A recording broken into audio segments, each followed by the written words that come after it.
Regresamos acá a Radio Análisis cuando son las 9 de la mañana con 33 minutos en esta jornada de día jueves 9 de enero del año 2025. Pensiones sigue dando que hablar. Hemos estado ya bastante tiempo hablando respecto de este tema y todavía no hay una resolución, por lo menos en el Congreso, respecto de cuál va a ser el futuro de esta, entre comillas, reforma al sistema previsional. Como cada jueves nos acompañan aquí nuestros amigos y amigas de Fundación Sol, en esta ocasión la investigadora María José Azócar, a quien le damos la bienvenida. María José, ¿cómo estás? Buenos días, gracias por acompañarnos de nuevo acá en la radio. Gracias a ustedes por la invitación, Claudio. Sí, y qué bueno que estés acá en estudio, porque siempre nos gusta cuando están acá en estudio acompañándonos ahí todos nuestros amigos y amigas de la Fundación.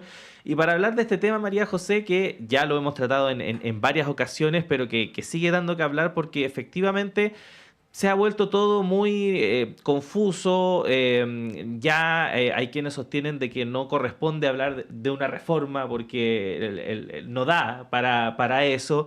Y hemos visto cómo va sumando detractores esta propuesta, no solamente en la oposición, sino que ahora también en el oficialismo, por precisamente esta poca profundidad, ¿no?, que tendría finalmente la iniciativa si es que finalmente se aprueba en los términos en los cuales se ha estado esbozando durante las últimas semanas. Pero ¿qué podríamos decir al respecto, María José, respecto de cómo ustedes han estado viendo el debate que se ha dado en los últimos días? Bueno, yo creo ahí, Claudio, que el mejor ejemplo, el mejor indicador es que en su propuesta original, esta reforma proponía una tasa adicional de un 6% para que fuese a un fondo común, y hoy día la discusión, ¿cuál es? Con suerte va a llegar a un 0,5, si no es menos, o si todo va al 6%. Entonces yo creo que eso refleja muy bien la dimensión, ¿no?, de esta discusión. Y al final, como también hemos discutido largamente en este segmento, Claudio, la gran pregunta aquí es ¿por qué ha sido tan difícil hacer una reforma estructural al sistema previsional cuando el debate lleva ya décadas, cuando hemos tenido movilizaciones ciudadanas que tuvieron, es cierto, su pic en el 2016, pero eso no quiere decir que la demanda desapareció, ¿no? Entonces, esa es la gran pregunta, y como hemos discutido también aquí, ¿no?, y hemos realizado estudios desde Fundación Sol, aquí hay intereses económicos muy grandes con este sistema, que no es un sistema de seguridad social, sino que es un gran negocio para compañías de seguros de vida internacionales y para los grandes grupos económicos de este país, ¿no?, a nivel local. Ahora, ahí, claro, los intereses económicos no funcionan como una aplanadora, ¿no? Los intereses económicos o el poder económico siempre se cristaliza en poder político. Y tenemos aquí ejemplos de cómo empresas han financiado campañas políticas, han hecho lobby, han puesto a personas en los directorios de las compañías, ¿no? También el poder económico se traduce de esa forma. Y hay otra forma, Claudio, que tiene que ver con cómo se ha dado la disputa de ideas, ¿no? El debate de ideas.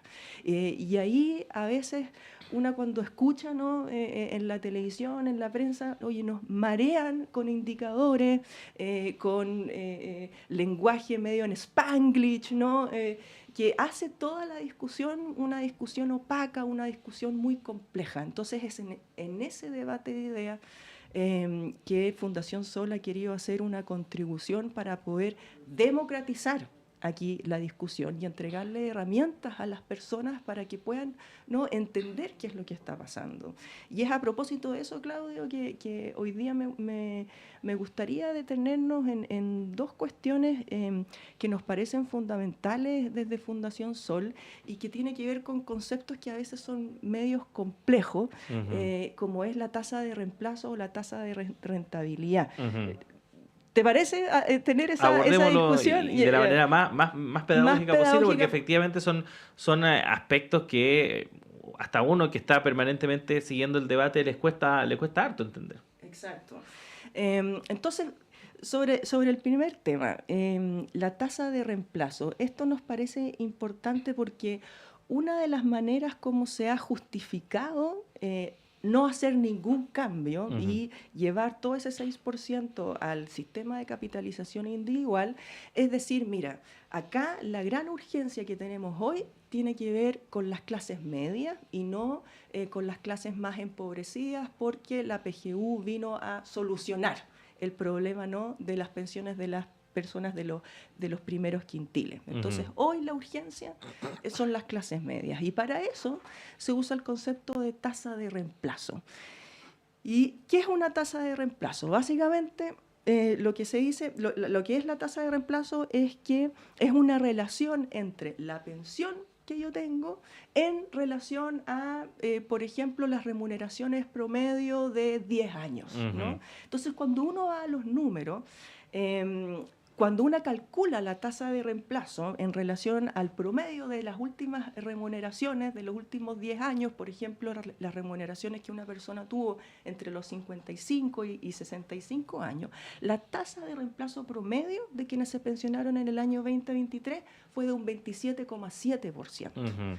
Y cuando uno además hace una lupa y analiza la tasa de reemplazo de quienes cotizaron entre 30 y 35 años, bueno, la tasa de reemplazo es de un 28,6%. Y eso en términos de cifras quiere decir que si el ingreso promedio de esas personas que cotizaron entre 30 y 35 años fue de 1.050.000 pesos aproximadamente, bueno, van a recibir una pensión de 302.000 pesos. Eso constante ganando ese 1.050.000, por decirlo de alguna forma. Promedio, Claro. exacto, de los últimos 10 años, ¿no? Entonces, si yo tuve como promedio una remuneración de 1.050.000 y autofinancio, ¿no es cierto?, una pensión de 302.000 pesos, bueno, después de haber cotizado entre 30 y 35 años con justificada razón, ¿no? Ahí hay una demanda ciudadana que es necesario de solucionar.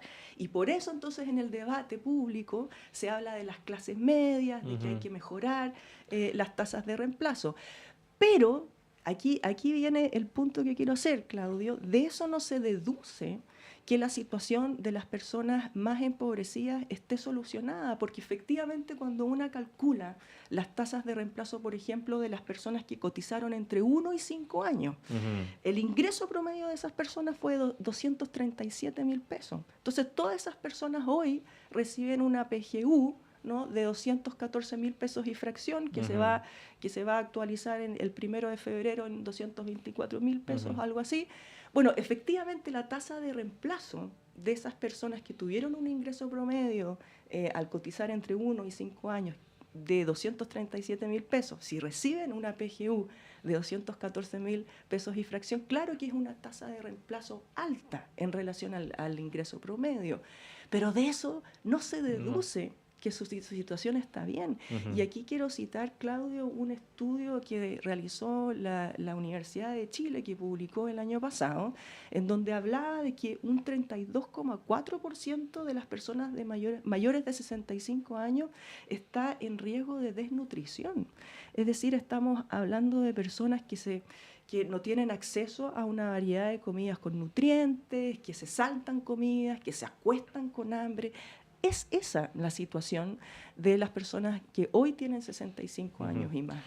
Y que es algo que uno ve recurrentemente cuando escucha a economistas, a autoridades hablar, por ejemplo, respecto del rol de la PGU, que con la PGU ya solucionamos esto, como que se da por cerrado el problema, cuando es evidente que con un monto tan bajo no se puede vivir un mes completo. Y es tapar el sol con un dedo, porque una buena proporción de personas hoy depende solo de la PGU. Es algo así como un 33,5%, de acuerdo a cifras que ayer daba la ministra Jara en la Comisión de Trabajo.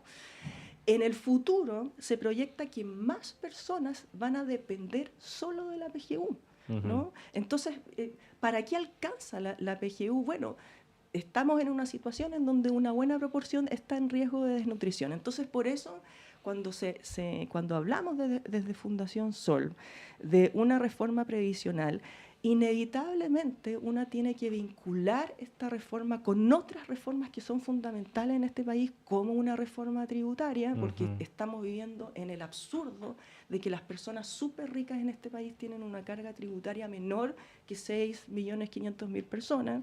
Tenemos que hablar de una reforma que permita la negociación ramal para fortalecer a los sindicatos.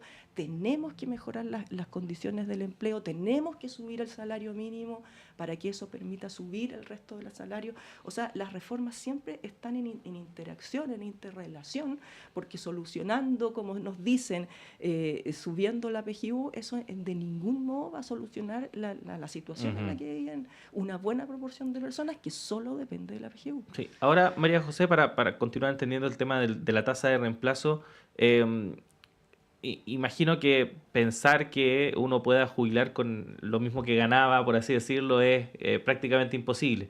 Pero ¿cuál sería una tasa de reemplazo ideal, por así decirlo?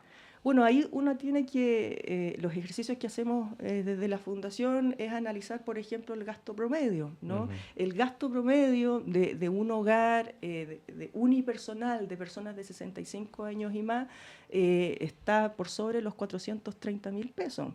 El costo de vida, ¿no? en nuestro país ha ido aumentando progresivamente, entonces ahí uno tiene que hacer esos cálculos también para poder fijar umbrales básicos. Desde la Fundación y en alianza con la coordinadora No Más AFP hablamos de establecer pisos mínimos en donde, por ejemplo, el salario mínimo sea el umbral, Uh-huh. no una PGU que funciona como un monto fijo que se aplica bajo un cierto umbral, sino en donde, por ejemplo, si yo obtengo una pensión, autofinancio una pensión de 302.000 pesos, a mí me llega completo los 250.000 pesos. Bueno, lo que proponemos desde la Fundación es que en vez de hacer eso, tengamos un piso mínimo. Por ejemplo, el salario mínimo, que nadie tenga una pensión menor al salario mínimo, porque, bueno, teóricamente el salario mínimo debería permitirnos no solamente tener una sobrevida, sino que tener, ¿no?, un cierto bienestar y empujar hacia eso. Entonces, por ahí va nuestra propuesta y, bueno, hay que ver. Probablemente el aumento de la PGU va a ser bastante marginal, o sea, como te decía, ya vamos en 214, se va a reajustar a 224.000 pesos, la propuesta del gobierno es 250.000 pesos, siguen siendo montos muy insuficientes, ¿no? Uh-huh. Para el costo de vida. Y hay otro concepto, Claudio, que me gustaría conversar contigo hoy día y que tiene que ver con las tasas de rentabilidad, Uh-huh. porque también se ha instalado mucho en el debate, y esto especialmente por la presidenta de la Asociación de las AFP, se ha instalado mucho en el debate la idea de que el 6% tenemos que llevarlo completo a la capitalización individual porque es la única manera de hacer rentar las pensiones. Uh-huh. Y la presidenta de la Asociación de las AFP habla que se permite multiplicar las pensiones por 5 veces, nos dice, ¿no? Bueno, ¿qué es una tasa de rentabilidad? Para ir aquí pasito a pasito. Una tasa de rentabilidad es básicamente un indicador que nos señala la ganancia o la pérdida que tiene una inversión en un periodo de tiempo. Entonces, ¿qué es lo que hacen las AFP? Toman los fondos de pensiones, los invierten en instrumentos financieros, por ejemplo, las acciones de una empresa, y mes a mes nos van diciendo, mira, tu fondo tuvo una rentabilidad de un 10%, un 5% y así. Uh-huh. Pero ¿qué es lo relevante? Que las tasas de rentabilidad miradas en el largo plazo van en caída libre, están disminuyendo. Y aquí para dar un ejemplo, el promedio de las tasas de rentabilidad en la década de los 80 fue de un 12,04%, en la década de los 90 fue de un 9,9%, uh-huh. En los años 2000 un 5,7%, en la década de los 2010 un 4,8%, y en esta década vamos en un menos 0,03%, ¿no? Entonces, claro, las AFP nos pueden decir, mira, este mes o estos últimos 4 meses la rentabilidad de tu fondo es súper positiva, pero aquí lo importante es que miremos esto en el largo plazo y todo nos dice, la tendencia nos dice que esto va a seguir bajando. Uh-huh. Entonces, para contribuir en este debate, ¿qué es lo que hicimos desde Fundación Sol? Tomamos 2 decisiones metodológicas. Dijimos, bueno, ¿qué pasa si calculamos no todo el periodo de tasas, ¿no?, de rentabilidad, no todo el periodo desde el año 81, sino que tomamos 30 años que van desde el año 1993 al año 2023, ¿no?, para ver qué es lo que está pasando con las últimas generaciones de pensionados. Y por otra parte, ¿qué pasa si consideramos las comisiones que tienen que pagar las personas por administración, que son adicionales al 10%, y las comisiones por intermediación, que se pagan anualmente y que es un porcentaje del fondo de pensiones?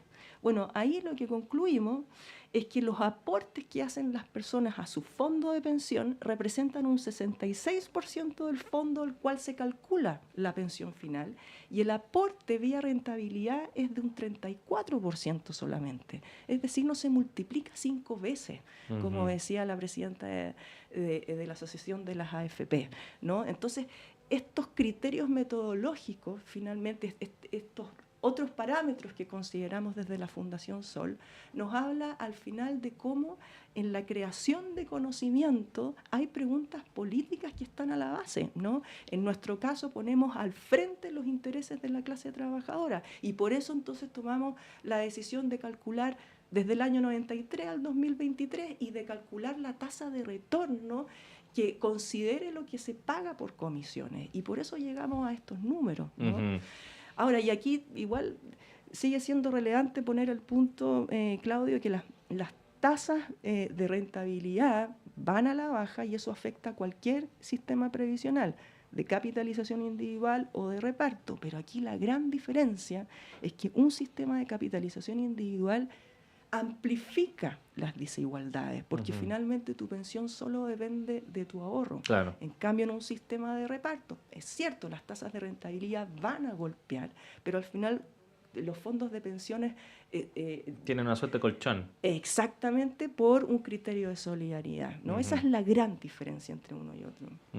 Bueno, sin duda alguna, un tema que genera obviamente mucho debate, aunque no debiese serlo, porque como bien decías al principio, María José, el diagnóstico está hecho hace mucho tiempo, y eso es lo llamativo también respecto de otro tema que mencionabas tú, respecto del debate de ideas, como en algún momento pasamos de que la prioridad fuese efectivamente aumentar las pensiones, a todo este debate en torno a las propiedades, que con mi plata o no, que algo pasó entre medio, ¿no? Que finalmente se logró desviar el foco del asunto, y estamos totalmente desviados respecto de lo que nos debiese importar.